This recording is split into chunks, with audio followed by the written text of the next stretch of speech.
Alors cette fois une vidéo sur l'intensité sonore et le niveau d'intensité sonore. On commence avec un rappel de cours. L'intensité sonore, c'est égal à la puissance divisée par la surface.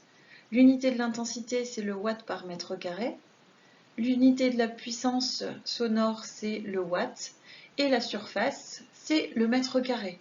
Parfois, on vous donne une distance, alors attention, il faudra calculer la surface correspondante. Ici, un petit énoncé, un chanteur émet un son d'une puissance sonore de 40 watts. Si le son se répartit sur une surface de 5 mètres carrés, calculez l'intensité sonore perçue. Alors, première chose, dans ma tête, je dois me dire que je dois utiliser la formule I égale P sur S, et donc il me faut IPS. Alors, on va voir ce qu'on connaît. Alors, premièrement, la puissance sonore, elle vaut 40 watts. Par contre, je ne connais pas I, c'est ce que je cherche, et la surface vaut 5 mètres carrés. Je vais donc maintenant pouvoir faire le calcul, c'est-à-dire I égale P sur S égale 40 divisé par 5, soit 8 watts par mètre carré.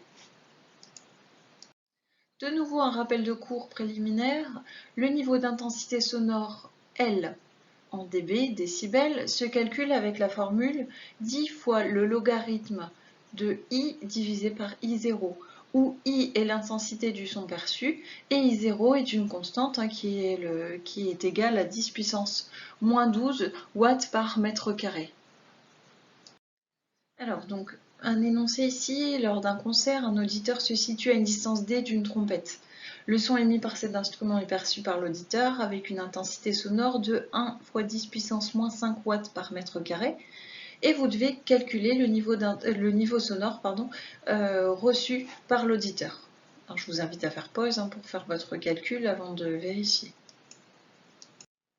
On utilise la relation de cours L égale 10 fois le logarithme de I divisé par I0, avec donc I qui vaut 1 10 puissance moins 5 watts par mètre carré, I0 qui est une donnée, je ne vous l'ai pas rappelé, néanmoins, vaut 1,0 fois 10 puissance moins 12 watts par mètre carré.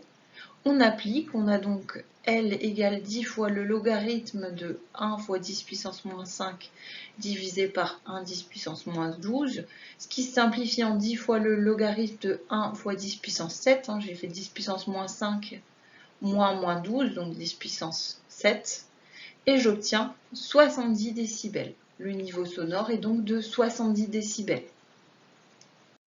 Ensuite, vous devez montrer que le son émis par deux trompettes identiques placées donc à la même distance de l'auditeur est perçu avec une intensité de 2 10 puissance moins 5 watts par mètre carré.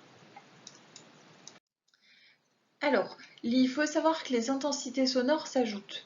C'est-à-dire que l'intensité totale, c'est égal à l'intensité du premier instrument plus l'intensité sonore du deuxième. Comme ici, elles ont la même intensité sonore, on nous dit que c'est la même trompette, donc ici on va avoir 2 fois I et donc 2 fois 1 10 puissance moins 5, ce qui nous donne 2,0 fois 10 puissance moins 5 watts par mètre carré. Maintenant, calculer le niveau d'intensité sonore qui correspond donc à 2 10 puissance moins 5 watts par mètre carré.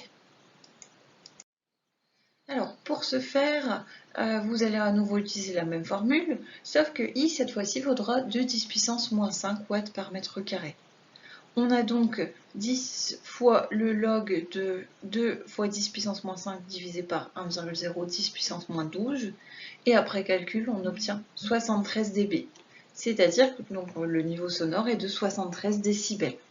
Vous voyez bien que ce n'est pas du tout 2 fois le niveau d'intensité sonore qu'on avait initialement. On n'a pas trouvé 140 dB.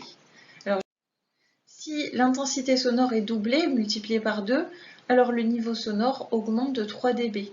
On ne peut pas ajouter les niveaux sonores. Il faut repasser par des calculs d'intensité sonore.